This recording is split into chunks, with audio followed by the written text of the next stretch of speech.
একজন মেয়ে লোকের সতর মুখমণ্ডল, হাতের কবজি আর পায়ের পাতা বাদ দিয়ে পুরা শরীর ঢেকে রাখা লাগবে। কেউ যদি এই তিনটা জায়গা বাকি রেখে অন্য কোনো জায়গায়ও কাপড় না দেয়, আর মাথায় কাপড় দেয়নি, স্বামী বাদে পৃথিবীর অন্য কেউ দেখলো, আপনার কবিরা গুনাহ হবে। তাহলে মেয়েদের সতর কতটুকু? হানাফি মাযহাব অনুযায়ী মুখমণ্ডল, হাতের কবজি আর পায়ের পাতা বাদ দিয়ে পুরা শরীর ঢেকে রাখা লাগবে। মেয়েরা যারা আশপাশে বিভিন্ন জায়গায় এসেছেন, সম্মানিত মা বোনেরা, পোশাক এটা কিন্তু গুরুত্বপূর্ণ একটা পাঠ। আল্লাহ রাব্বুল আলামিন কোরআনে কারিমে পোশাকের ব্যাপারে তিনি কথা দিয়েছেন, লেবাসুত তাকওয়া দিয়েছেন। যেন মেয়েদের লেবাস পোশাক যেটা তাকওয়ার, ওইটা হচ্ছে সালোয়ার কামিজ।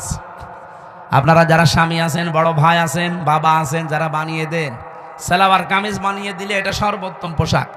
আপনি মদিনার মিউজিয়ামে যেয়ে দেখবেন, ওখানে এখনো হযরতে ফাতেমাতুজ জোহরার একটা পোশাক আছে। ওইটা কিনা আমি জানি না, কিন্তু একটা সিস্টেম আছে টাঙানো, এই হাত পর্যন্ত হাতা, পা পর্যন্ত লম্বা। মেয়েরা যারা এসেছেন, আপনার স্বামীকে, আপনার বাবাকে বলবেন যে সালোয়ার কামিজ বানিয়ে দিন, সে যে বয়সেরই হোক, অসুবিধা নেই। এ 10 বছর হলেই কি আর 70-80 বছর হলেই কি, কোনো অসুবিধা নেই।